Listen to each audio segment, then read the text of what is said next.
We are now live, Pragdishi. We'll start. Namo tassa bhagavato arahato samma sambuddhassa. Namo tassa bhagavato arahato samma sambuddhassa. Namo tassa bhagavato arahato samma sambuddhassa. Itipiso bhagavaraham samma sambuddho vidyacharana sampanno sugato lokavidu. Anuttaro purisadamma sarati satta deva manusanang buddho bhagavati. Namo tassa samma sambuddhassa. Echa buddha atita cha echa buddha anagata pachupanna cha ye buddha ahang vandami sabbada natti me saranang anyang buddho me saranang varang etena sacca vajjena hotu me jayamangalam uttamangena vandehang padapanso varuttamang buddheyo kalito doso buddho kamatutang mama buddhang yava nibbana pariyantang saranang gacchami. Swakato bhagavata dhammo sanditiko akaliko ehipasiko apanaiko pachattan veditavvo vinnuhiti. Namo tassa niyanika sadammasa. Echa dhamma atita cha echa dhamma anagata pachupanna cha ye dhamma ahang vandami sabbada. Natti me saranang anyang dhammo me saranang varang yetena sacca vajjena hotu me jayamangalam. Uttamangena vandehang dhammam chati viduttamam. Dhammeyo kalito doso dhammo kamatutang mama. Dhammang yava nibbana pariyantang saranang gacchami. Supatipanno bhagavato savaka sangho ujupatipanno bhagavato savaka sangho nyaya patipanno bhagavato savaka sangho sami chipatipanno bhagavato savaka sangho yadidang chattari purisa yugani atta purisa puggala esa bhagavato savaka sangho ahuneyo pahuneyo dakkineyo anjali karaniyo anuttarang punyaketang lokasati. Namo tassa atta arya puggala mahasangasa. Echa sangha atita cha echa sangha anagata pachupanna cha ye sangha ahang bandami sabbada. Natti me saranang anyang sangho me saranang varang yetena sacca vajjena hotu me jayamangalang uttamangena vandeham sangham chati viduttamam. Sangyeyo kalito doso sangho kamatutang mama. Sangham yava nibbana pariyantang saranang gacchami. Vipatti pativahaya sabba sampatti siddhiya sabba dukkang vinasaya sabba bhayang vinasaya sabba rogang vinasaya bhavediga yukadayaka sabba lokang hitattaya parittantang vanamahe. Samanta chakkavalesu atra gaccantu devata taddammang munirajassa sunantu saggamokkadan. Dhammasavana kalo ayang badanta dhammasavana kalo ayang badanta parittasavana kalo ayang badanta. Namo tassa bhagavato arahato samma sambuddhassa. Evam me sutang ekam samayang bhagava varanasiyang viharati isipatane migadhaye tatra ko bhagava panchavaggiye bhikkhu amante si bhikkavoti. Dve me bhikkave anta pabbajite nana sevitabba katame dve yochayang kame su kama sukallikanu yogo hino gammo potujjaniko anariyo anatta samhito. Yochayang atta kilamatanu yogo dukkho anariyo anatta samhito. Yete ko bhikkave ubo ante anupagamma majjima patipada tathagatena abhisambuddha chakkukarani jnanakarani. Upasamaya vinyaya sambodhaya nibbanaya samvattati. Katama cha sa bhikkave majjima patipada tathagatena abhisambuddha chakkukarani jnanakarani. Upasamaya vinyaya sambodhaya nibbanaya samvattati. Ayameva ariyo attangiko maggo. Sayyatidang sammaditthi samma sankappo samma vacha samma kammanto samma ajivo samma vayamo samma sati samma samadhi अयं कोसा भिक्खवे मज्जिमा पटिपता तथागतेन अभिसंबुद्धा चक्षुकरणी ज्ञानकरणी उपसमाया विन्याय संबोधाय निब्बानाय संवर्तति इदं Köppen भिक्खवे दुःखं गर्य सच्चं जाति दुःखा जरा दुःखा व्याधि दुःखो मरणं दुःखं अप्येहि संपयोगो दुःखोऽप्येहि विपयोगो दुःखो यं पिच्छन्नालभतितं दुःखं संकिट्टेन पंचुपादानस्कन्ध दुःखा इदं कोपन भिक्खवे दुःख समुदयं गर्य सच्चं यायं गणः पोनोभविका नन्दिराग सहगता तत्र तत्राभिनन्दिनी सयतिदं कामतनः भवतनः विभवतनः इदं कोपन भिक्खवे दुःख निरोधं गर्य सच्चं यो तस्सा एव तणहाय अशेष विराग निरोधो चागो पटिनि सग्गो मुक्ति अनालयो इदं कोपन भिक्खवे दुःख निरोधगामिनी पटिपदा अर्य सच्चं अयमेव अर्यो अट्टंगिको मग्गो सय्यथिदं सम्मादिट्टि सम्म संकप्पो सम्म वाचा सम्म कम्मन्तो सम्म आजीवो सम्म वायामो सम्म सति सम्म समाधि इदं दुःखं गर्य सच्चन्ति मे भिक्खवे पुब्बे अनुनुस्सुते सुदम्मेषु चक्षुं उदपादि ज्ञानं उदपादि कन्या उदपादि विद्या उदपादि आलोको उदपादि तंकोपनिदं दुःखं गर्य सच्चं परिन्नेयन्ति मे भिक्खवे पुब्बे अननुस्सुते सुदम्मेषु चक्षुं उदपादि ज्ञानं उदपादि कन्या उदपादि विद्या उदपादि आलोको उदपादि तंकोपनिदं दुःखं गर्य सच्चं परिण्यतन्ति मे भिक्खवे पुब्बे अनुनुस्सुते सुदम्मेषु चक्षुं उदपादि ज्ञानं उदपादि कन्या उदपादि विद्या उदपादि आलोक उदपादि इदं दुःख समुदयं गर्य सच्चन्ति मे भिक्खवे पुब्बे अनुनुस्सुते सुदम्मेषु चक्षुं उदपादि ज्ञानं उदपादि कन्या उदपादि विद्या उदपादि आलोक उदपादि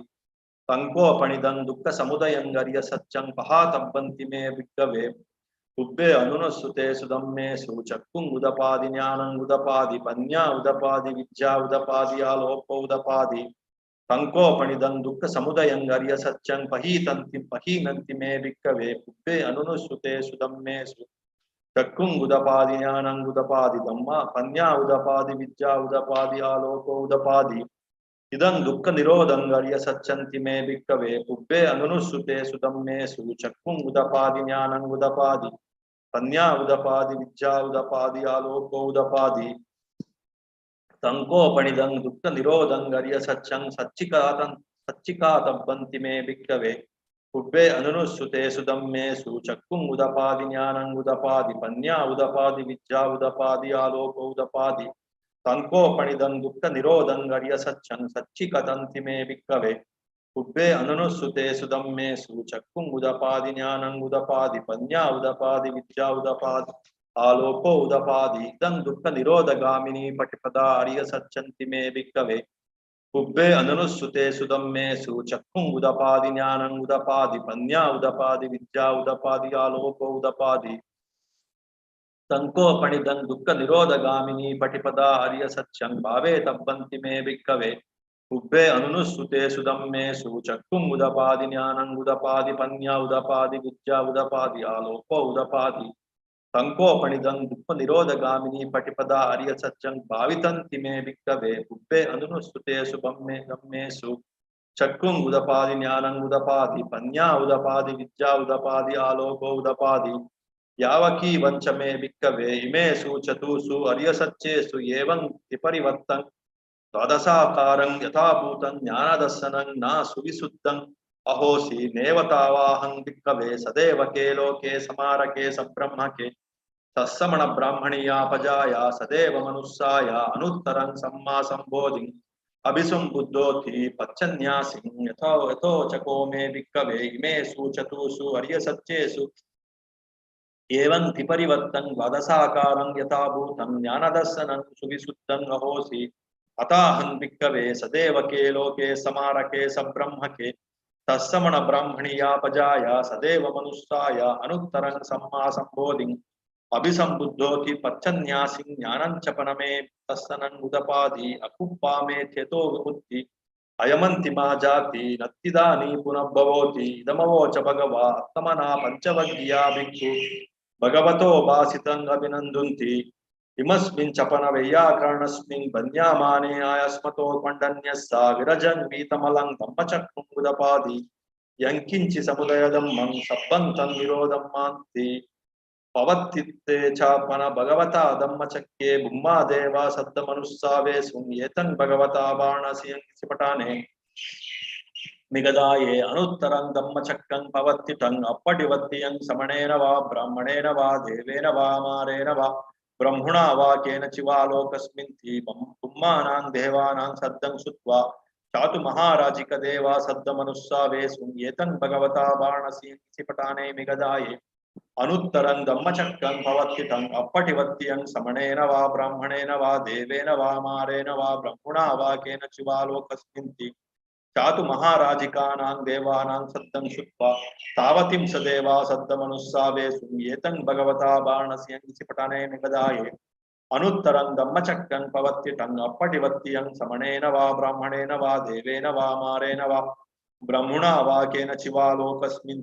तावतींसानां देवानां सद्दं श्रुत्वा यामदेव सद्दमनुस्सावे एतं भगवता बाणस्यं सिपटने निगदाये अनुत्तरं धम्मचक्रं पवत्तितं अप्पटिवत्तियं समणेन वा ब्राह्मणेन वा देवेन वा मारेण वा ब्रह्मणा वा केनचिवा लोकस्मिन् यामानां देवानां सद्दं श्रुत्वा तुसितदेवा सद्दमनुस्सावे सुन्येतं भगवता बाणस्यं सिपटने मिगदाये अनुत्तरं धम्मचक्रं पवत्तितं अप्पटिवत्तियं समणेन वा ब्राह्मणेन वा देवेन वा मारेण वा केनचिवा लोकस्मिन् तुसितानां देवानां सद्दं श्रुत्वा निम्माणरतिदेवा सद्दमनुस्सावे एतं भगवता बाणस्यं सिपटाने मिगदाये अनुत्तरं धम्मचक्रं पवत्तितं अप्पटिवत्तियं समणेन वा ब्राह्मणेन वा देवेन वा मारेण वा ब्रह्मणा वा केनचिवा लोकस्मिन् निम्माणरतीनां देवानां सद्दं श्रुत्वा परनिम्मितवसवतिनो देवो सद्दमनुस्सावे एतं भगवता बाणस्यं सिपटने मिगदाये अनुत्तरं धम्मचक्रं पवत्तितं अप्पटिवत्तियं समणेन वा ब्राह्मणेन वा देवेन वा मारेण वा ब्रह्मणा वा केनचिवा लोकस्मिन् परनिम्मितवसवतीनां देवानां सद्दं श्रुत्वा ब्रह्मकायिका देवा सद्दमनुस्सावे एतं भगवता बाणस्यं सिपटने मिगदाये अनुत्तरं धम्मचक्रं पवत्तितं अप्पटिवत्तियं समणेन वा ब्राह्मणेन वा देवेन वा मारेण वा ब्रह्मणा वा केनचिवा लोकस्मिन् इति हतेन कणेन तेन लयेन तेन मुहूर्तेन याव ब्रह्मलोका सद्दो अभुगच्छि अयं च दशसहस्री लोकदातु संकंपी संपकंपी संपवेदि अपमानो चौलारो उपासो लोके पातुरहोसि अतिक्कम्म देवानां देवानुभावम् अतको भगवा इमं उदानं उदानेसि अन्यासी वतवो खण्डन्यो अन्यासी वतवो खण्डन्योति इति हिदङ्गायस्मतो खण्डन्यस्सा अन्या खण्डन्योत्वेव नामं वहोसीति अतको आयस्मा अत्ता सिकोंडत्तो वित्तदम्मो पट्टदम्मो वित्तदम्मो परयो इलादम्मो चिन्ना विचिकिच्चो विगतत्तम्मक्वतो वेसरज्जापत्तो अपरपच्चयो सत्तु शासने भगवन्तं एतदवोच लभैया हन्बन्ते भगवतो संतिके पब्बज्जं लभैयन् उपसंपदाति ये हि भिक्खूति भगवा अवोच स्वाखातो धम्मा चरो ब्रह्मचर्यं सम्मा दुःखस्य अंतक्रियायापि सावतस्सा आयस्मतोपसंपदा अहोसि एतेन सच्चवज्जेन स्वोतिनो होतु सब्बदा एतेन सच्चवज्जेन होतुनो जयमङ्गलम् एतेन सच्चवज्जेन पातुनो रतनत्रयं सपित्यो विवज्जन्तु सब्बरोगो विनश्यतु माते भवतन्तरायो दीर्घायुको भवतु सब्बमङ्गलं रक्षन्तु सब्बदेवता सब्बबुद्धानुभावेन सब्बधम्मानुभावेन सब्बसङ्गानुभावेन सदा स्वस्ति भवन्तु ते इमिना पुण्याकम्मेन मामे बालसमागमो शतं समागमो होतु यावन्निब्बानपत्या इदं मे पुण्याकम्मं आसवक्षयं वहं होतु सब्बदुःखापमुच्यतु निब्बानसम्पत्चयो होतु।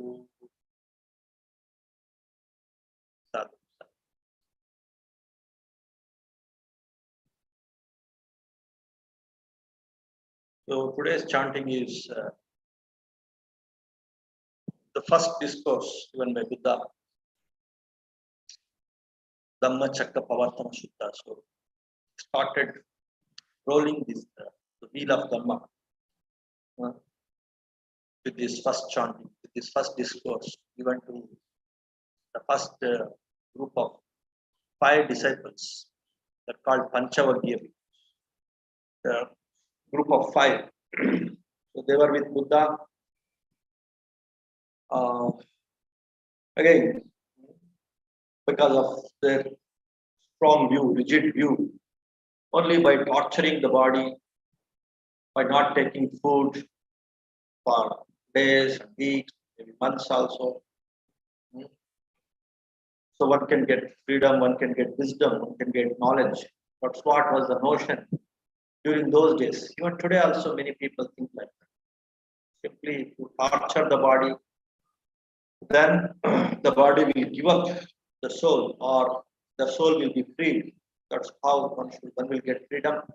And that art of freeing the soul is wisdom. The art and science of freeing the soul is wisdom. So by torturing the body, the soul gets freedom. That's what even today many people think. That's again a wrong view, wrong understanding. It's a rigid view. And of course, there are many people, even the spiritual people, by indulging thoroughly in the sensual pleasures. There is no need to control the mind. There is no need to develop the mind. Just live whatever way you like. Freedom in the way you like, the sensual pleasures. That is one more extreme. So that is also wrong view. That is also foolishness. The first thing, too much torturing of the body. So Buddha has to teach these people, the group of 5, the first group. They were his first audience. So they were disciples also. So they were serving Buddha for so many years. But later, when Buddha started taking food, started practicing the middle path, then they lost interest in him. Again, after, of course, foolishness, ignorance, they left him. So Buddha came in search of them and to teach them in Varanasi, Benares, a place called Nigadai, Deer Park, just some 7 kilometers, 10 kilometers from Benares, a place called Saranath. So there he started teaching this, and there is a lot of some other aspects also in this Dhammacakkappavattana Sutta. So after discussing our today's topic, that is the fool and the wise, second part, maybe a few more things that we can learn from this Dhammacakkappavattana Sutta that we will see. It will again make us to comprehend what exactly is the nature of a wise person, what exactly is wisdom, and what exactly is the nature, the intentions, the paths of a wise man. That also we can comprehend, that also we see.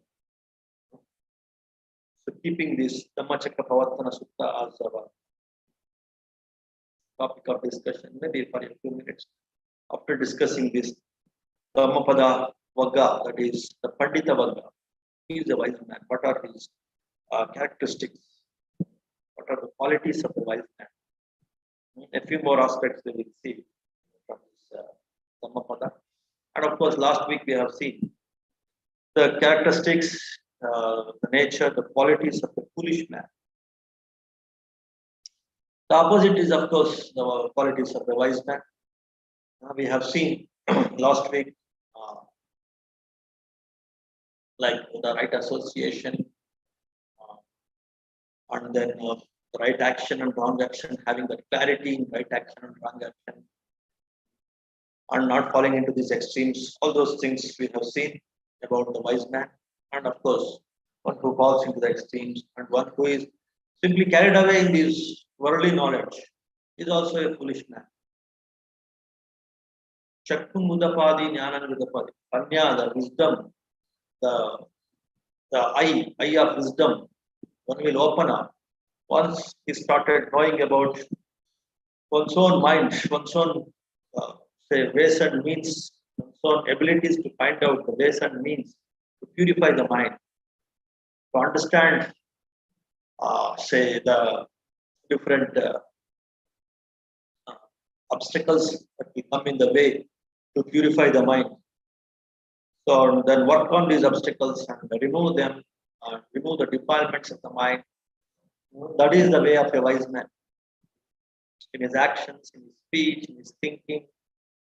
So if that kind of attitude if the person keeps, then definitely sooner or later he will become a wise man. His Panya Udapadi, Panya means wisdom will open up. Chakku, his eye of wisdom will open up. So in that way, we have seen a few qualities of a foolish man and wise man in the last week. And today also we will see the other qualities of a wise man and foolish man that will definitely help everyone to comprehend the right way to lead a happy life. Because wisdom and happiness, they always go together. The true happiness and the wisdom, they always go together. Unfortunately, out of ignorance, out of foolishness, people are behind so many unnecessary things, thinking that they will give happiness. That is a wrong interpretation about happiness, about the path to reach the higher and higher happiness. That kind of wrong interpretation is foolishness about the happiness. So in that way, we can say not just the previous week talk, even a few more talks that we have seen, that we have discussed from past 1 month, or maybe more than that, about happiness, the different ways and means to achieve happiness. All those things also will give you that clarity and the comprehension about what is wisdom, what is the right knowledge, which will take us towards right happiness. That's what is the very purpose of knowledge and wisdom. Like animals, like so many people, like who are not interested in the true happiness, again and again they fall into the trap of suffering. So we have to hit that thick layer of ignorance, which will come in the way to achieve the true happiness. That is the purpose of all these talks. And of course, all our courses also, all our meditation techniques also, develop that authoritative ability, authoritative comprehension to purify the mind, to get the true happiness, to achieve the equanimity of the mind, to achieve true happiness, not being carried away in the excitement and disappointment. And all excitements will end up in disappointments. So thinking that momentary happiness which comes through excitement, many multitude of the humans, they get trapped into this so-called excitement, sensual excitement, ego excitement. Definitely they will take us to suffering only, because that is momentary, that is point number one. And after performing those exciting actions, we fall into suffering, and that suffering is more horrible than whatever excitement that we went through, the momentary excitement. And also the mind becomes dull, it will not get the clarity of how to escape from these excitements and disappointments. So in that way, we have learned so many ways and means to achieve the true happiness that comes from equanimity of the mind. And that is also the nature of a wise man. A person who is carried away in these excitements and disappointments is a foolish man. All the Panchashilas that you take, they will indirectly they will teach you. So the power of non-exciting, the true happiness in non-exciting, and remaining alert, remaining say compassionate, not being carried away in this so-called exciting happiness. So those things also we'll see in one of the future talks about Panchashila and true happiness, or Panchashila and the wisdom behind the Panchashila. How and why a wise person should practice Panchashila, the 5 precepts, and how it gives him the true happiness. That also we will discuss maybe in one of the future talks. Now in this Dhammapada, the remaining verses in this Pandita Vagga, Pandita means a wise person. The qualities of a wise person we will see today. And in future, of course, there are so many things related to this wisdom and foolishness. happiness and suffering. For that matter, each and every word of Buddha, it will make you to comprehend the perfect way to happiness. It will give you some idea at least, some glimpse into the insights of true happiness. That is what is wisdom. That's what is the path of buddhi, path of intelligence, path of wisdom. That's why it's called Buddhism. So today we will see about this verses of this Pandita Varga. So there are some 15 verses, just like in this Bala Varga, this verses on foolish man, on about foolishness. Here in the Pandita Varga also there are some 15, some 14, 15 verses that we will see, of course, all of which will give some insights into our understanding of wisdom, how to achieve wisdom, not only about the wisdom, the qualities of the wisdom, the ways and means to achieve that wisdom. So those things also, that idea also we will get. Should one find a man who points out faults and who reproves, let him follow such a wise and sagacious person as one would a guide to hidden treasure. It is always better and never worse to cultivate such an association. You see, this is one more thing. Again, we will, yesterday, last week also we were discussing. So we should be in the right association, we should be in right association, we should have a right teacher, should have a right guide, spiritual guide, the Kalyana Mitta, the spiritual friend, or the spiritual guide, or the teacher who can guide us the right direction. That is also one of the qualities of a wise person who likes to be in the company of a wise person. He will sooner or later definitely will become a wise person. But the problem is how to identify a wise person. Who is actually the true wise person? Generally, people resist if somebody shows the negativities in you, the lacuna in you, the faults in you. If somebody says that this is my fault, I generally resist it. I don't like it. Second, because of course the root problem is ego. I know who is he to show my problems, my faults.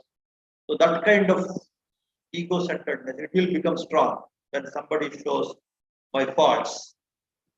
But what Buddha says, let him follow such a wise and sagacious person who reproves. So this is what you are doing, and this leads to this kind of suffering. You should not do this that way. You can reprove that person who will reprove me. I should follow him. Such a wise and sagacious person who finds the faults in me. The person who finds faults in me is not my enemy. He is not a say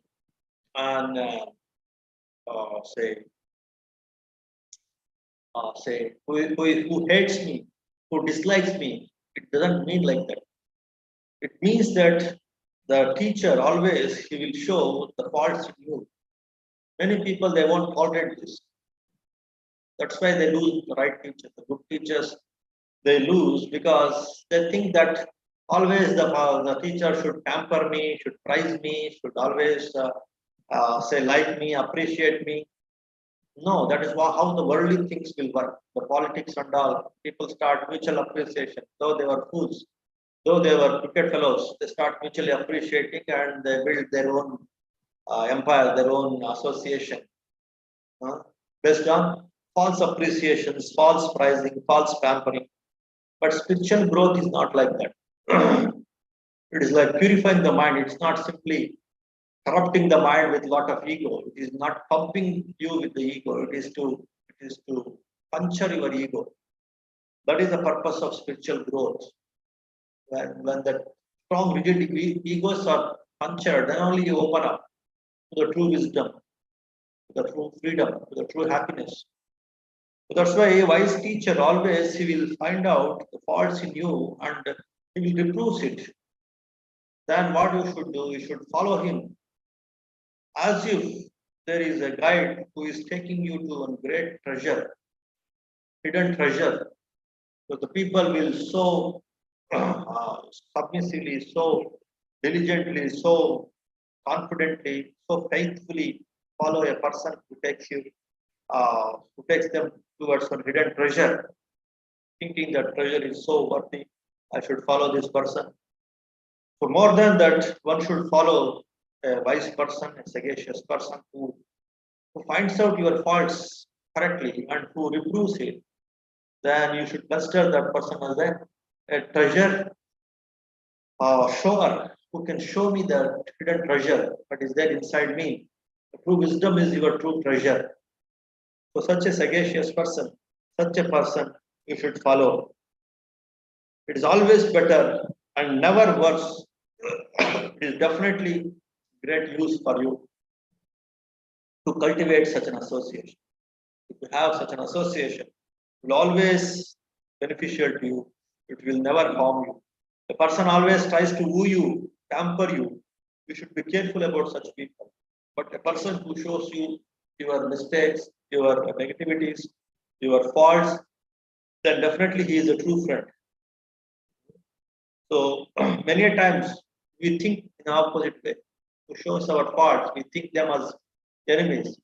Who simply pampers us, then we think that such a person as a friend. But many times it is opposite. The true friend will look for your ultimate welfare or permanent welfare or sustainable welfare. So he will show faults in you. But an enemy in the guise of a friend, he will always keep praising you, pampering you. So you should again be clever, be wise in knowing, in discriminating, in having an idea of who is a friend and who is an enemy, who is a teacher and who is simply say a pampering person, simply unnecessarily pricing you just for some vested with some vested interest. So such a person is not a good teacher or a good say guide. A person who can show you the faults, he is the true guide. So this point one should remember. Let him admonish, instruct, and shield one from wrong. He indeed is dearer to the good and detestable to the evil. He will always admonish. Admonish means like when you are doing some wrong, he will strongly, he will control you. He will instruct you. He will warn you, and then shield the one from the wrong. If you are entering into the wrong, like a careful mother or careful father, very caring father, a small child, when it is eating something, say some stone or something, let us say some mud, so forcefully, even if there is some problem with his throat, he will just remove that stone. Even the blood comes also, he won't mind because he knows by swallowing a stone or something like that wouldn't peace. It will harm the child. It will create more problem to the child. Now, with some little bit of problem, if I remove that, that is better for the child. That the mother knows, the father knows. The same way, the right teacher also knows the faults that a person is doing. So even with some, though he may be hurt, if I say strongly, but it's okay. So he will be saved in the future. So in that way, a wise person always protects you, prevents you falling into the trap of wrong actions, or wrong people, wrong thinking. He will stop it. That is the quality of a good teacher or wise teacher. So one should not say lose that kind of wise company, even though he is little bit strong, little bit harsh with me, but it is for my good. So that kind of wisdom one should have. Then it will be helpful for him to develop the wisdom, more and more freedom in the company of such wise people. Do not associate with evil companions. Do not seek the fellowship of the vile. Associate with the good friends. Seek the fellowship of the noblemen. Vile men, some cheap, some cheap sexual desires. People come together, but that is not good. It may give you some temporary excitement, but in the long run, it will trouble you more. So what one should do? One should seek for fellowship of wise people. Though temporarily it may create some kind of say pain or some kind of they may torture also. I have seen many wise teachers. They create a lot of pain, lot of the because they hit your ego, they hit your wrong views, wrong attachments, rigid possessions, rigid attachments. So many people think that such people are not good people. They have their own selfishness or they have their arrogant that way they may think about the teachers and they just leave the company because their ego is hurt. That's why they don't want to be in the company of the teachers who behave very strongly. That very strong behavior, they think it as arrogance. Or if you have a lot of attachment, they can try to hit it. Then they think it as they may have some vested interest, the wise teachers. Then they leave the company. So in that way, many people, though they will get the company of the wise teachers, because they can't understand their intentions, the intentions of the wise teacher, and they'll simply leave the company of the wise teacher. That is again, of course, they don't have that intense aspiration to become wise, the intense aspiration to give up their ego, their attachment, their possessiveness. That's why they lose the company of the wise people also, wise teachers also. He who drinks deep the Dhamma lives happily with a tranquil mind. The wise man ever delights in the Dhamma made known by the noble one, the Buddha. Always enjoying the teachings of this the non-possessiveness, non-ego. This will simply say it is distasteful to the foolish person. For a foolish person, accumulate this, show off your ego, show off your say power, position. That will please for the foolish people. For a wise person, the teachings of Buddha about simplicity, about purifying the mind, about meritorious actions, that will not please a foolish person. But if you develop interest in this path of freedom, path of equanimity, path of purification of the mind, path of wholesome actions, path of meritorious actions, path of parmis and punyakiyas, the path of say Sheila. So these things are all, of course, all these things are given by Buddha, the Dhamma. That is what is Dhamma. So one who develops interest or inclination towards this Dhamma, then he drinks the real happiness, the real taste of Dhamma. He will get the real happiness. So that's what is again the quality of a wise person. The wise person always looks for a sustainable happiness, the true happiness, which he can obtain through listening to this path of mind purification, path of simplicity, path of non-possessiveness, path of non-attachment. Then irrigators regulate the rivers, fletchers tighten the arrow shaft, carpenters shape the wood, the wise control themselves. So here again, Buddha is talking about controlling the mind, tightening the mind, developing the mind, purifying the mind.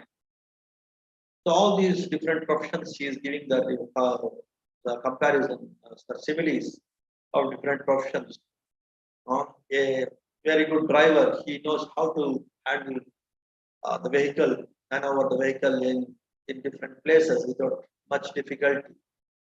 Skillfully, he will learn how to drive the vehicle even in a crowd, even in forests, also, even in heavy traffic, also. So, in the same way, so during those times, the irrigators, the people who say who irrigate big fields, paddy fields, whatever it is, uh, uh, uh, water movement from the rivers to the paddy fields. They skillfully do it without wasting the water.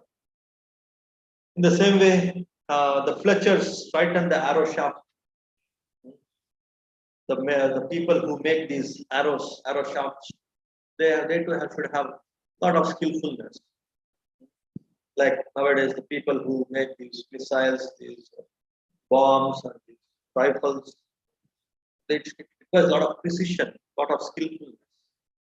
Uh, so they use all their energy to tighten the arrow shafts to make the things very, very precise. The rocket science, rocket technology should be so precise, microseconds, milliseconds, nanoseconds. Precision should be there while launching these rockets and all. Uh, uh, in the same way, carpenters shape the wood with different wooden material, the toys, the furniture. Again, it requires a lot of skillfulness, a lot of care. The same way, the true human beings, the humans, all humans, just like these different professionals Buddha is talking about, all the humans should work on, especially the wise people, should work on training, taming, controlling, sharpening, purifying the mind. They should control the mind, they should purify and sharpen the mind. That is what is the purpose of the human life. That's what a wise man does. But of course, unfortunately, the multitude of the human beings, they simply they're carried away with so many other things, so many other compulsive things. They have ignored about the mind. They have ignored developing the mind. But a wise person should always have some inclination, some time. For that matter, a true wise person always for the 24 hours he will be aware of his mind, his thoughts, his thought processes. Just like in Chittanupassana, many of you might have learned. Always one is very, very alert in catching this defilement for the real thieves, for the real enemies. Just like we in the midst of enemies, we are so careful about the enemies. The same way, we should be careful about our own enemies from within, like these defilements, like this greed, like this hatred, and different other thoughts which arise from this greed, hatred, and delusion. That's what you do in Chittanupassana. One can perform this Chittanupassana, being aware of the mind, being aware of the defilements of the mind, which are the source of all kinds of thoughts. So then he is actually a wise person because he knows how my own mind is corrupting me, corrupting my thinking, corrupting my speech, corrupting my actions. That kind of wisdom one should have to control the mind, to know the mind, to know the thoughts, to know these defilements, which are the fuels for these thoughts. That awareness, if one has, then he is a wise person. Because such a person, he is very much, say, focused in developing the mind, in controlling the mind. Just as a solid rock is not shaken by the storm, even so the wise are not affected by surprise or blame. This is one more important, very, very important, that I can say. Many people, they are foolish, they become foolish because they are carried away by this surprise and blame. But a wise person, he always remains equanimous. He knows all the prize will end up in blame. All the blame, if a person takes it in a positive way, will end up in prize. That a wise person knows. That's why a wise person will not be carried away by this prize or blame. That equanimity, I was insisting in all my courses, this very path is the path of equanimity, to achieve the equanimity. Not being carried away with this prize or blame, with profit or loss, with happiness or with pain or pleasure. So this kind of vicissitudes in the life, if a person say looks at these ups and downs in the life, an equanimous mind definitely is a wise person. There is no doubt in it. And definitely he is a successful person also. Whatever chosen field, a person maintains that equanimity. that calmness, not being carried away with the extremes, not being carried away with the ups and downs, is definitely a wise person. Because such a person he can maintain the inner peace, he can maintain the inner happiness, he can maintain uh, the sharpness of the mind, the awareness of the mind, and he can immediately plunge into the action. Whatever may be the result, he will not be upset with that, or he will not be excited with that result. So immediately after accepting the result, being again equanimous with the result, he will plunge into the next step. And that's how all successful people, I can give you hundreds of examples in any field, even in the worldly fields also, they remain equanimous, whether when they are successful or when they are failed in their ventures, when they are appraised or when they are blamed, because their mind will be more into this giving mode. What best I have to do, I have to give.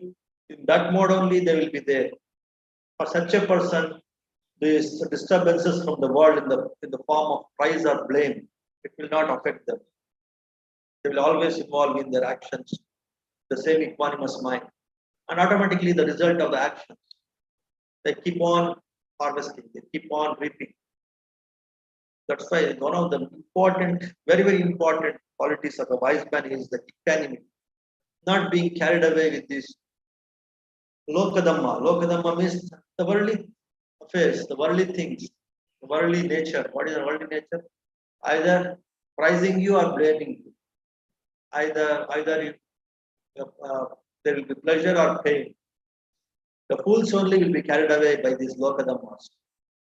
The wise people, they know this is impermanent. The equanimity is the right way to come out of this uh, excitement and disappointment, and this giving more.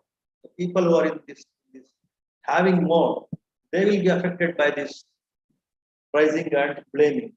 But the people who are in this giving mode or working mode or doing mode, they will always ignore this praise and blame. Just let go the praise and blame and plunge into action. And such an equanimous person is a wise person. Like a solid rock which is not affected by storm or wind, a wise man will also not be affected by praise or blame. He will remain like a solid rock. On hearing the teachings, the wise become perfectly purified.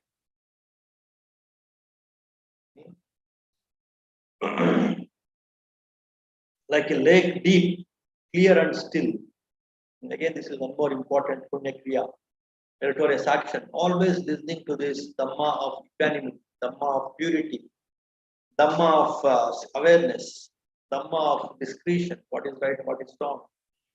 So once you have developed the taste in this dhamma and always in touch with this dhamma, always listening to this dhamma, then definitely you will remain like a rock in the worldly vicissitudes, and you will, and also like a deep lake with lot of clear and still water. Deep lake also will not be affected with the storm or the wind. It will remain equanimous. Just a few ripples will come in the river or in the lake, but later again it will become still. The same way, the wise person also, a few ripples may come, temporary ripples, but later he will remain still and equanimous. So here the two similes are given, like a solid rock, a wise person remains, like a still lake, the wise person remains when there is ups and down in the life, when there is praise and blame in the life, when there is profit and loss in the life. He will remain equanimous, and he will be in this giving more or working more. That itself will make him equanimous, and that itself will make him industrious, hardworking, or mindful, or meditative, or say confident about what he is doing. So he'll put forth the energy, he'll put forth the effort, and automatically he will get the results. So to put forth the effort, the prerequisite is equanimity in the mind. That's why in all my meditations. So after achieving the equanimity, I will ask you to put forth your effort in noting the things, developing the mindfulness, developing the awareness. With the emotions, you have to transcend all the emotions, positive and negative emotions, become equanimous, develop upekka, and then enter into the action of observing the things. The same way in the world also, achieve that equanimity and then plunge into action. That's how people plunge into action. Without equanimous mind, you can't plunge into action. You remain thinking in the thinking mode only, in the craving mode only. And such a person, he will neither derive true happiness nor plunge into action. Such a person, he can't become industrious also. Then he will become a great failure.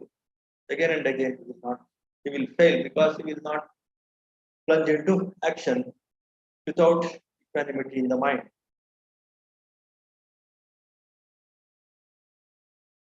The good renounce attachment for everything. The virtuous do not prattle with a yearning for pleasures. The wise show no elation or depression when touched by happiness or sorrow. Yeah, as I was telling you, craving mode of mind only make you say lazy, miserable, fool. It will make you a fool.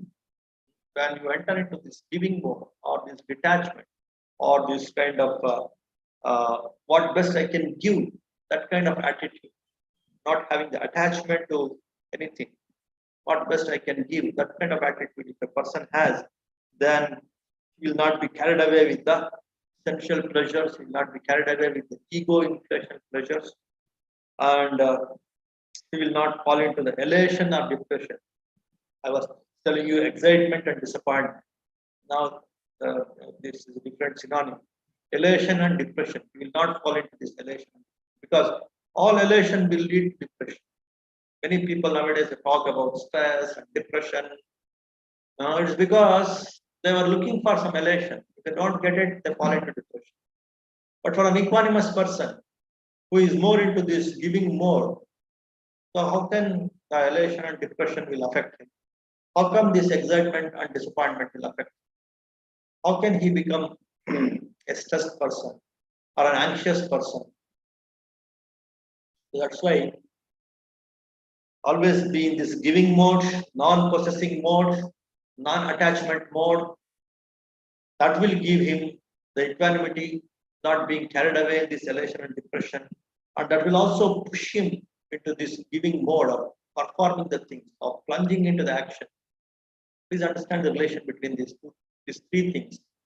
You should not have that craving mode, you should have that equanimity you will get from that equanimity, plunging into action mode or giving mode is possible. See how the transformation one should take up. From craving mode to giving mode, in between this equanimity is there. Not being affected by the prize and blame, that equanimity one should achieve. In my meditation classes also, level 1 itself, I think, I give the example of entering into zero state of the mind. From craving, one should enter into zero. From zero, one should enter into the giving mode. From zero state only, the giving mode is possible. When the mind is completely struck with craving, then you can't enter into this giving mode. You go through this zero state, it's equanimity of the mind, not being affected with elation or depression, excitement or disappointment. That kind of equanimous state, which will be achieved with all meditations, then automatically you will enter into this giving mode. The opposite is also true. The converse is also true. When the mind is intellectually, it has analyzed the importance of giving mode, then you will remain in the equanimity. Giving mode and equanimity, they have very good relation. But sometimes, if you can't come to the giving mode from the craving mode, then you practice meditations, achieve equanimity, then automatically the mind will appreciate the giving mode. I think you're getting this. Very, very important.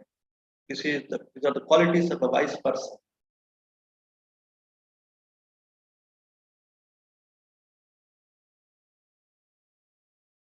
He is indeed virtuous, wise, and righteous, who neither for his own sake nor for the sake of another does any wrong.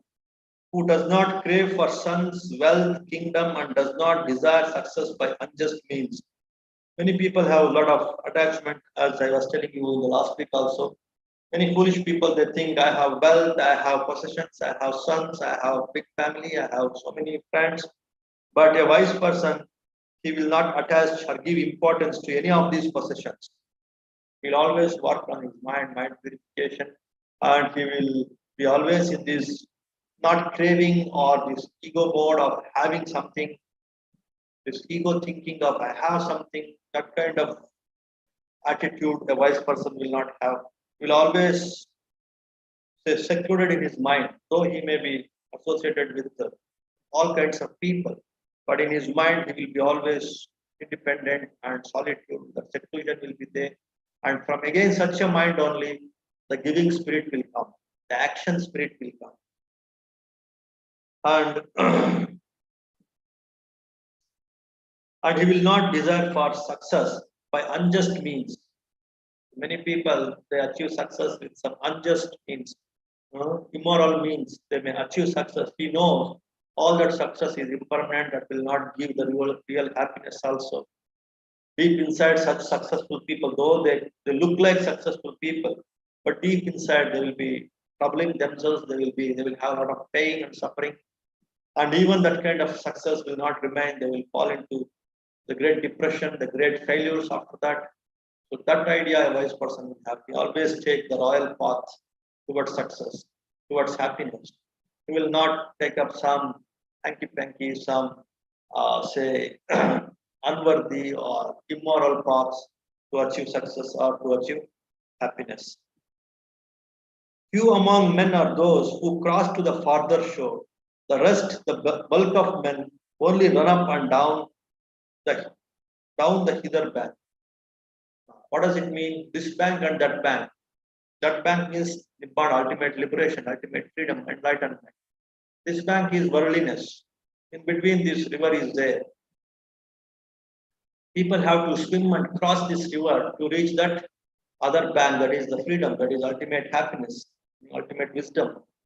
But many people, because of foolishness, though they aspire to reach the other bank, but they can't cross this river because they will be stuck here in this bank.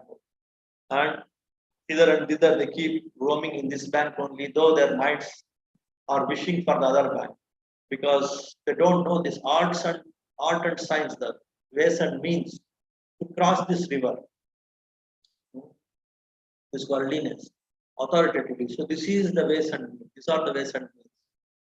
The qualities of a wise man, the qualities of a foolish man, how to achieve equanimity, how to have this non-possessive nature, how to come out of this craving and non-possessive, non-attachment, and how to enter into this giving mode through this equanimity in the mind, not being reciprocating, not being carried away with this prizing and blaming, not being carried away by this elation and depression. Such strong minds, trained minds, perfected minds only can cross this river and reach the other shore, which is freedom, which is enlightenment, which is liberation. Those who act according to the perfectly taught Dhamma will cross the realm of death, so difficult to cross. So, if you want success in any field, not only in this spiritual field, to achieve freedom, achieve enlightenment, achieve liberation, even to achieve worldly success, these qualities are a must. Equanimity is a must. Not being carried away by the prize and blame is a must. Association with the wise people is a must. Maintaining equanimity, entering into this giving mode, working mode, doing mode is a must, even to achieve worldly success, even to reach the achievement, which is again in the other shore, whether it is spiritual achievement or worldly achievement. So you have to follow these fundamental rules, the basic rules of success, basic rules of wisdom, of non-attachment, of equanimity, of giving mode, of being in the association of wise people. All these basic rules one should follow. Abandoning the dark way, Let the wise man cultivate the bright paths. Having gone from home to homelessness, let him yearn for the delight in detachment, so difficult to enjoy. Giving up sensual pleasures with no attachment, let the wise man cleanse himself of defilements of the mind. Yeah, here again Buddha is highlighting non-possessiveness, non-attachment. Even though many householders, it is difficult to give up the household life, but still as a householder, you can have the detached mind as a steward, as a trustee kind of mind. Whatever you have, you can protect like a trustee, not with attachment. With detachment also, you can handle the worldly life. There are so many incidents. There are so many people who led that kind of life and to achieve both spiritual success and also worldly success. All bodhisattvas, though they were kings, though they were very billionaires, though they were uh, great householders with a lot of questions, but their minds always remained equanimous, non-possessive. They were always in this giving mode, interested in fulfilling the punya kriyas and paramis. Such a mind one should develop, given whether he is a householder or whether he is a renunciate, who has given up the household.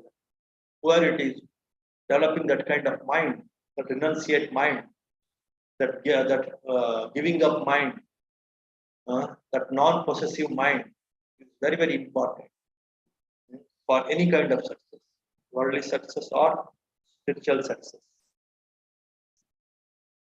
Let the wise man cleanse himself of the defilements of the mind. See again, the emphasis is on working on the mind, the defilements of the mind like greed, hatred, and delusion. Many people, though they were old, some 70, 75 also, they have a lot of attachment, a lot of possessiveness. At the time of death, they realize, oh, how much, what I have done all this life. So much attached to all these impermanent things which I have to leave now. Now I am dying. In that way, in the last moment, they realize and they repent for the entire life that they have led with a lot of possessiveness and with a lot of pain, lot of suffering, lot of fear. Such people will die.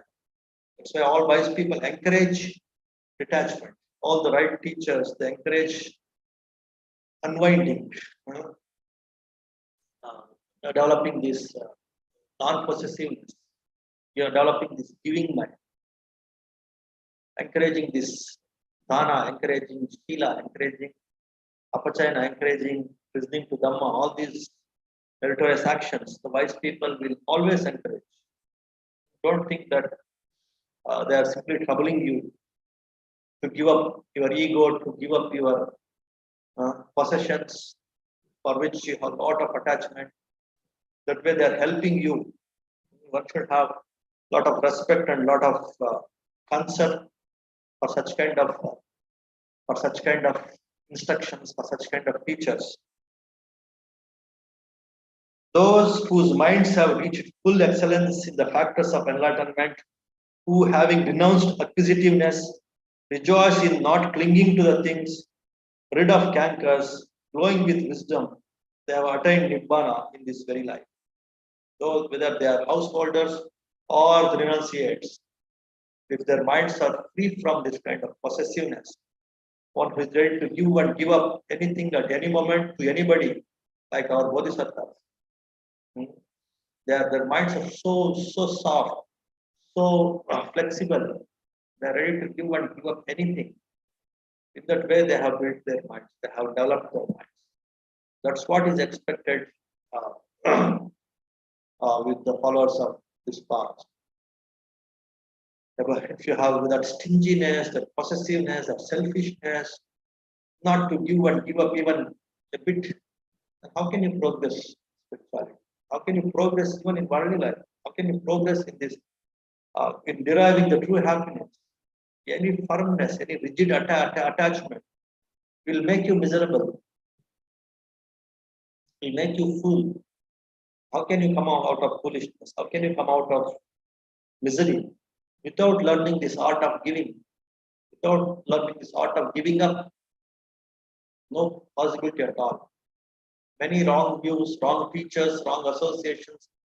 They simply make the people more and more foolish by asking them by indirectly encouraging them to become more rigid, more possessive, or more dogmatic about the views, about the techniques, about the paths. So such kind of minds which are not flexible, which are not like say in a mode to experiment, which are rigid to their possessions, their ideas, their ego. Such people will never progress in the path of freedom, the path of true happiness, the path of wisdom, the path of enlightenment, the path of liberation, the path of success, even to early success. These factors are very much important, not just for liberation, not just for nirvana. Even to achieve early success, these qualities of non-possessiveness, equanimity, giving more, how best I can give. That kind of attitude only will make you successful and truly happy in the worldly life and also in the spiritual life. And he is a wise man. They are the qualities of the wise person. So this is about the different verses of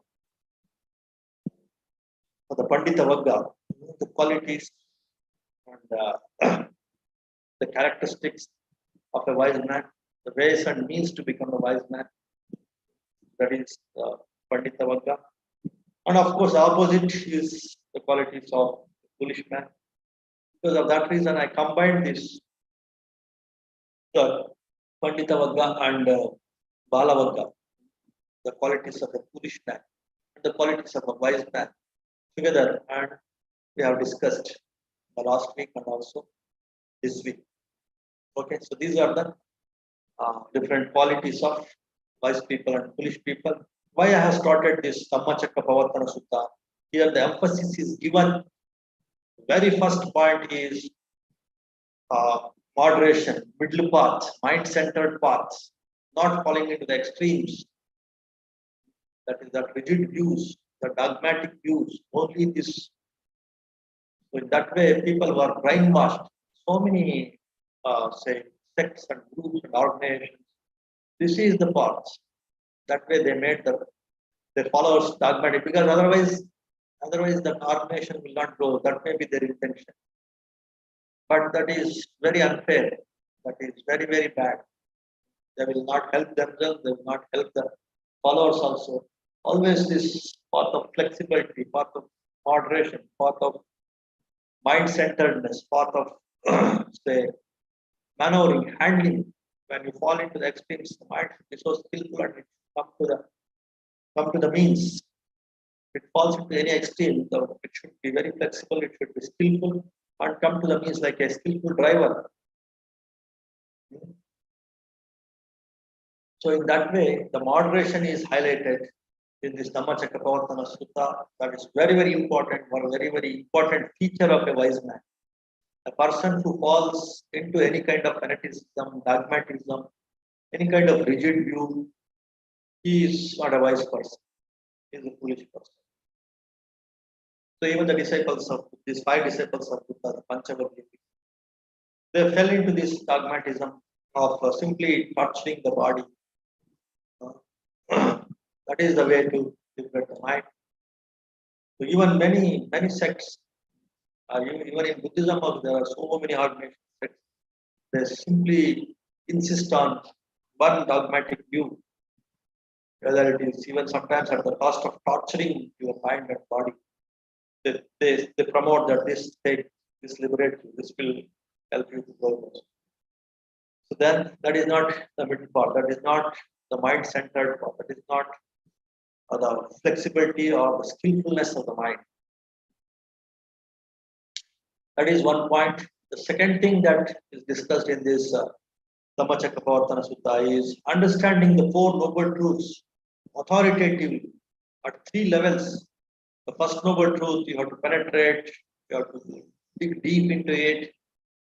And then second noble truth, the cause of suffering, you have to penetrate, you have to bahana, you could just leave it off, you should just keep it off.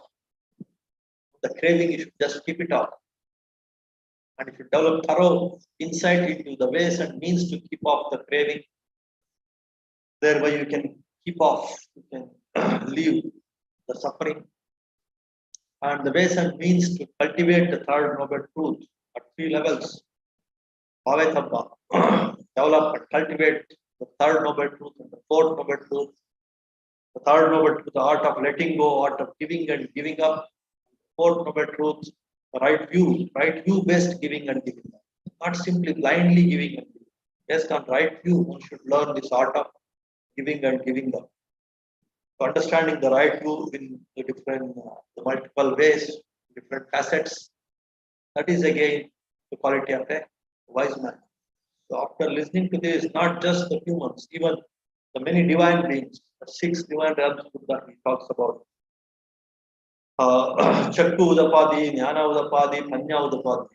The audience were listening, not only the humans, even the divine beings were listening at the time when Buddha gave his first sermon. And their Jnana, their Chakku, their fire of wisdom opened up. They became enlightened. The different divine beings with different 6 planes of existence. And also even the Brahma beings, much more purified minds, the Brahma beings also, after listening to this, they also became wise people. That way, understanding the Four Noble Truths, understanding this middle path correctly, authoritatively at different levels, in different facets, that is also wisdom. That is also the quality of a wise person. That's why I selected this Dhammacakkappavattana Sutta, which will suit to today's topic. It will complement today's topic. And after listening to this, the first human being who became Anya Konda, Anya means the wise Kondanya. He became the wise man because he could comprehend the different ways and means to give up the defilements of the mind and to see the glimpse of Nibbana, the glimpse of absolute freeing of the mind. When the mind can see the ways and means to free the mind, the freedom is wisdom. The wise person is always have this inclination to freedom. Freedom and wisdom, they always go together. Please understand this. So Nibbana is freedom. And once you have learned the wisdom, then only you will get the freedom. Wisdom of penetrating into the mind and removing the defilements of the mind, balancing the mind, purifying the mind, that only will make you a free man. And that is what is wisdom.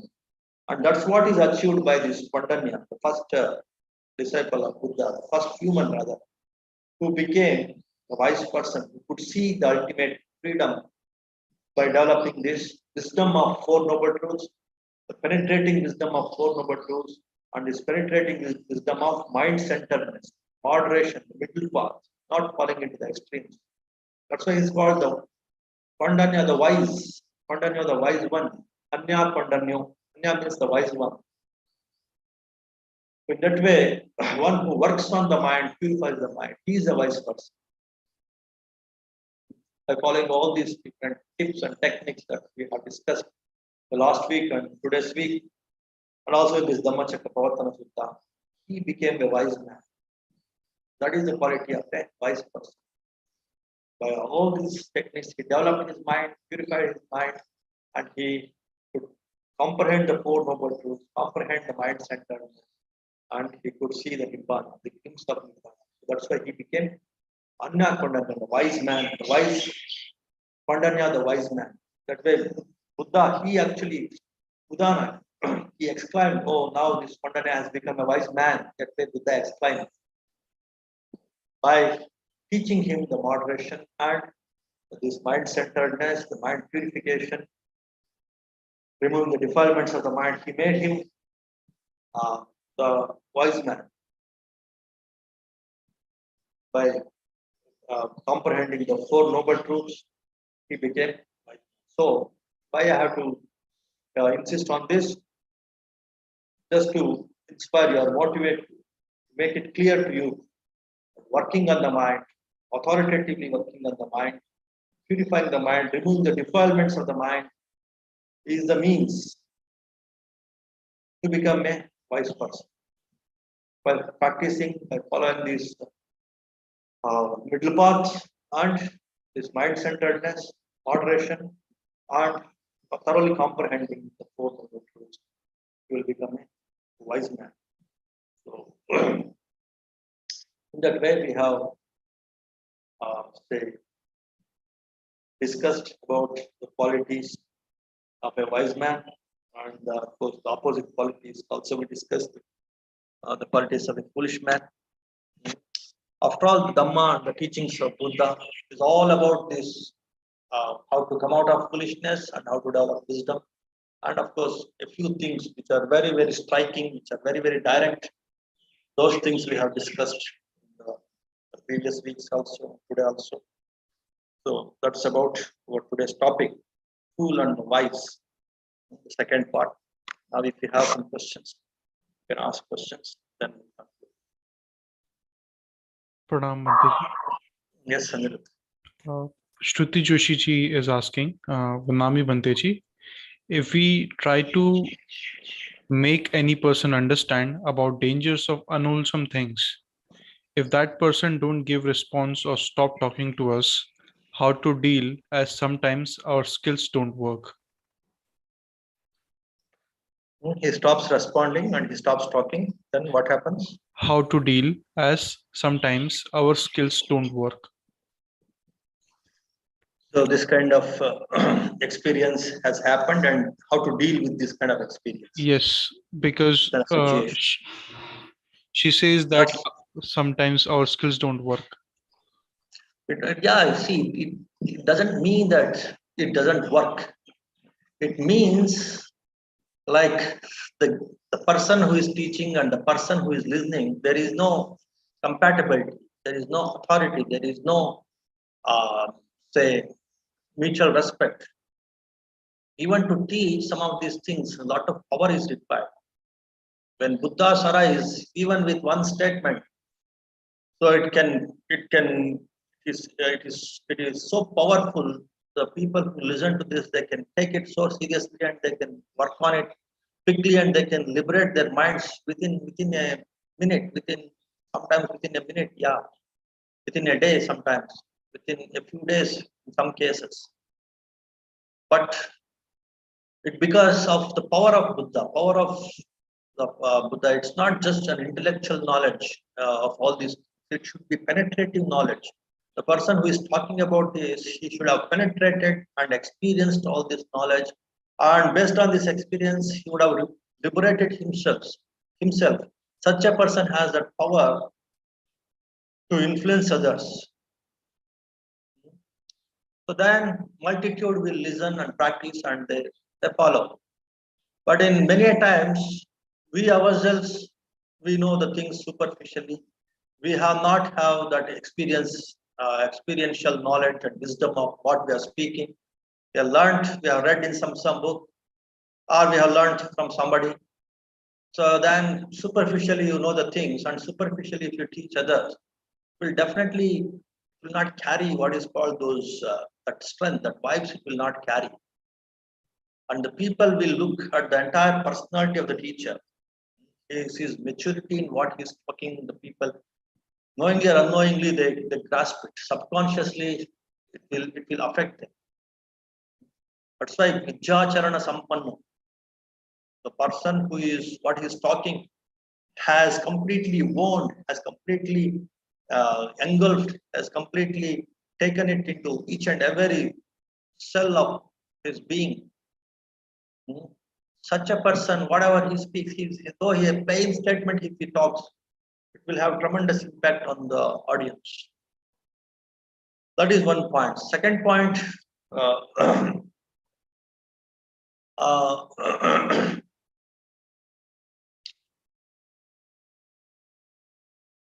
the listener, the ability of the listener. You can't teach this to each and every person. So he to have that receptivity, one should gauge the situation, right time, right person, right way, with right authority. So if one has to, if one teaches, then it works, it clicks. And one more thing is how much loyal the person who is talking to what he is talking, to what he is meant, how much loyal he is, that also will have directly or indirectly, consciously or subconsciously, will influence the person. If I am not practicing, for example, all these things that I am teaching, then whatever I say, it will not have an influence, it will not have an impact on the listener. And also, see now we have designed so many levels, and we are it's like filters they are working. And if superior things and higher wisdom, if I teach in level 4 or level 5, then such people will grasp that. In that way, one should be little discretive of teaching or helping others. Indiscriminately, if you start teaching everything to everyone, then it will become like unnecessary. It will become some kind of futile exercise. It will not help. If I start teaching, for example, the level 4 techniques or level 3 techniques to level 1 participant, then all my efforts will be futile. I will not get the expected results, the desired results. That way, teaching also requires what is called skillfulness. Whom to teach what, at what situation, at what level, what exactly he deserves, where exactly I should start by looking at his temperament, his inclination, his ability. So in that way, don't blindly teach the things. Don't blindly take the things. There should be always some kind of firm conviction, firm inclination, firm surrendering, firm say to what he is talking, to what he meant. The complete determination and firmness should be there, and proper order should be there. If I completely dedicate myself to the teachings of Buddha, then I connecting myself to Buddha and Buddhas.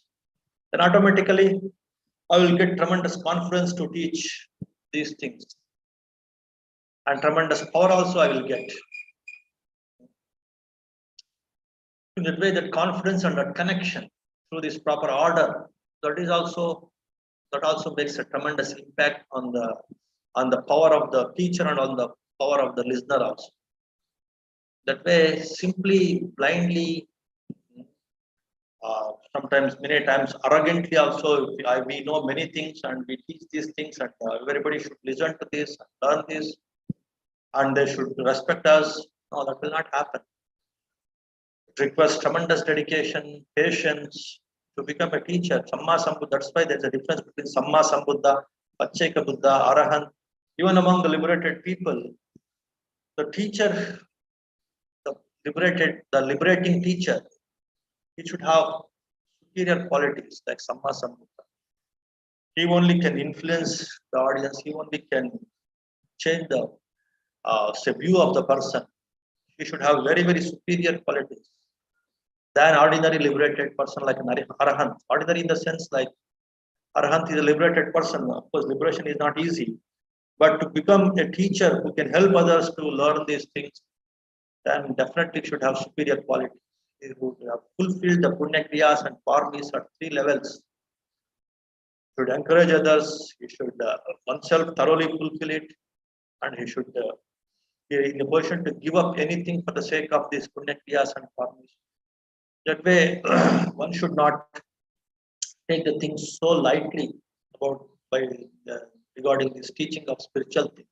It requires tremendous commitment, tremendous order, tremendous patience, tremendous humbleness, tremendous skillfulness. Then only it will click. Then only the people will reciprocate. And of course, one should go through lives and lives like our Bodhisattva to develop these abilities. And at in his final life, he became Samma Sambuddha. He could teach it very, very effectively. So the summary of what I said is one should develop one's muscles or one's ability first before helping others, so that they can they can make a change in their life, to listen to this and practice this. So until then, one should go through this. People start praising you, blaming you. They will stop talking to you if you we keep on talking about these wholesome things, people will create a hell lot of problems, lot of problems they will create. I went through this from past 30 years, 25, 30 years. They create a lot of problems. To get one person who connect to you is a damn difficult thing. You have to get one person. And we should also develop thoroughly. We should also connect to this order thoroughly, to this path of wisdom, path of freedom. Thoroughly, one should develop. Then only the people who listen to us, they will connect to us, they will follow this, they will start appreciating this. Until then, one has to develop in so many ways, in so many dimensions of teaching, dimensions of developing, one should practice. Then only it works out. Otherwise, it will not work out. In overnight, one can't become an influential person and change others. It requires a lot of preparation. Next question.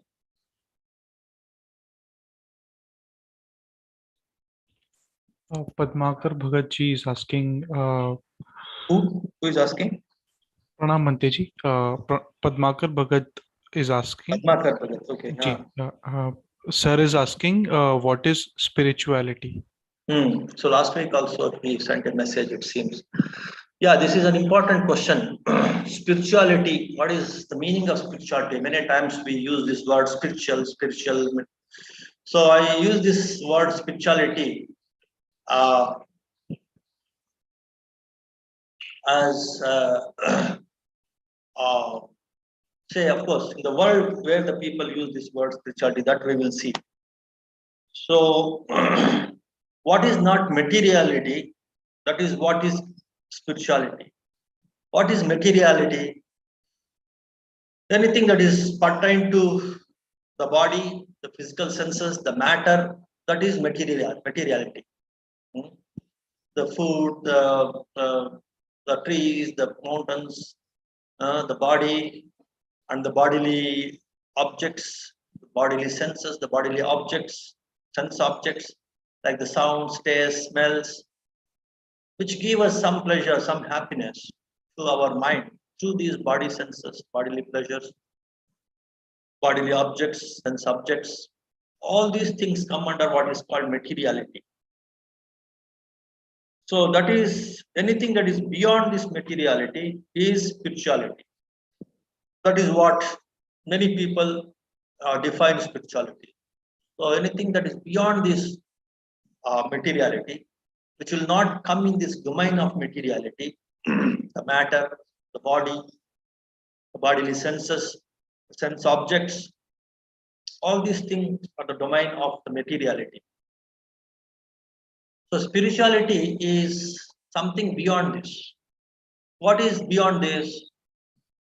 About respect, about love, about caring, about appreciating all these feelings that we have discussed as one of the components of the mind.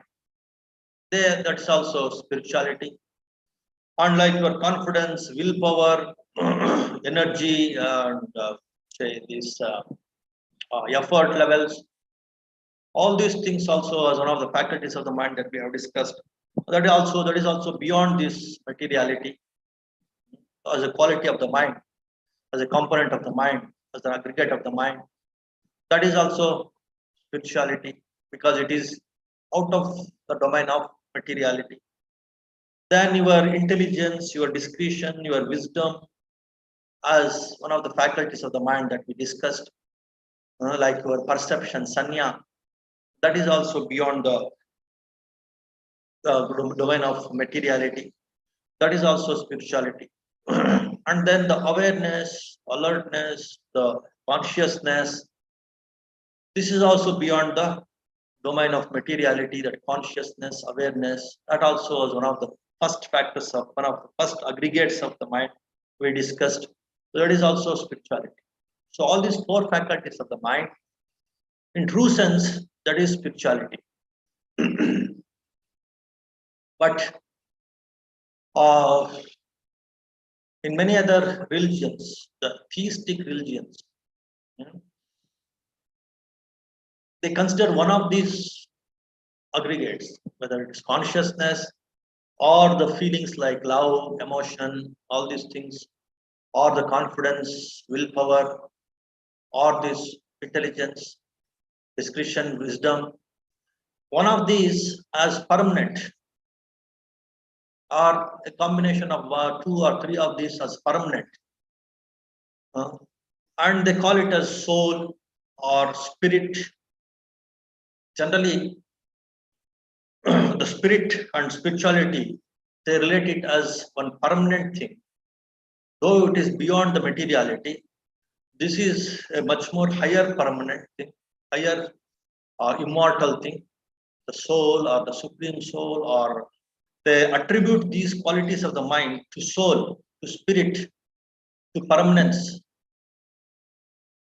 And in that way, they describe spirituality. So, for theistic religions, the soul, the supreme soul, the qualities of the supreme soul are nothing but the qualities of the refined mind, beautiful mind, the developed mind that we are working on, that we are say practicing in all our levels, all our meditation. We are working on these four faculties of the mind, purifying them, making them more wholesome. But these four wholesome faculties of the mind, they attribute it to the soul or to the supreme soul or to the God.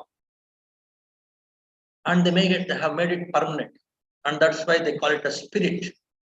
The spirit generally, for these theistic people, it is permanent. After purifying the mind, the pure emotions, pure consciousness, pure wisdom, pure these feelings, pure confidence, they term it as the spirit. But what we do, we are just taking these things as the means to get the ultimate liberation.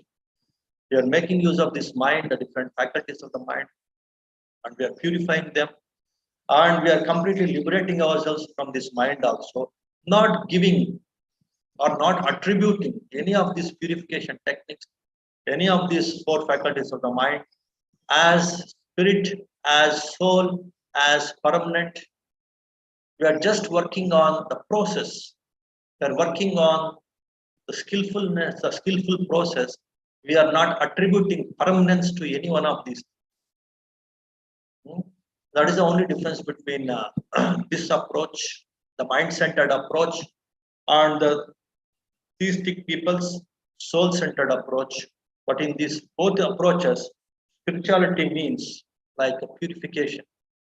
They call it as purification of the soul or spirit, but here we have to call it as the purification of the mind, the purification of the different faculties of the mind. For some people, the emotion looks like spirit.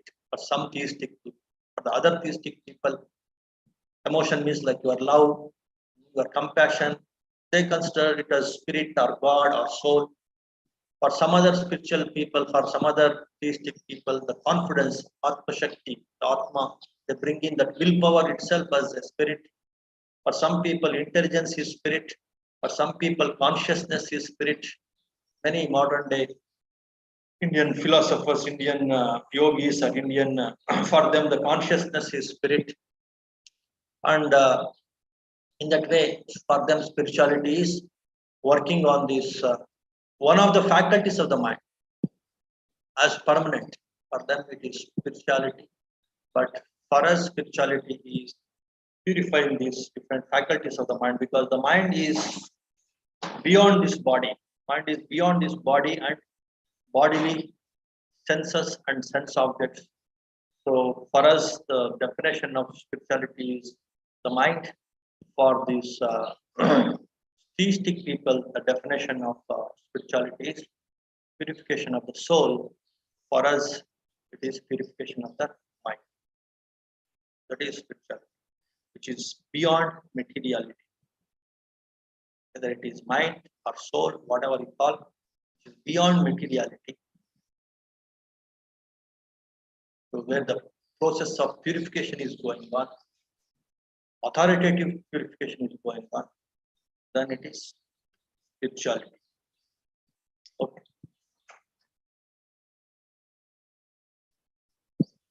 That's it, Anirudh. Pranam Bhante ji. There is no other question. Okay, we'll conclude with small chanting. नमो तस्सा भगवतो अरहतो सम्मा सम्बुद्धस्सा भवतु सर्वमङ्गलं रक्षन्तु सर्वदेवता सर्वबुद्धानुभावेन सर्वधम्मानुभावेन सर्वसङ्घानुभावेन सदा स्वस्ति भवन्तु ते सुखी भवेयं निधुको अहं नित्याहं विया इदा च मे सुखी होन्तु मज्जता चतवेदिनो मां हि गम्मन्ते धम्मे सत्तहोन्तु सुखी सदा ततो परं चारज्येषु चक्रवालेषु जन्तनो साधु साधु साधु साधु सुखी होन्तु।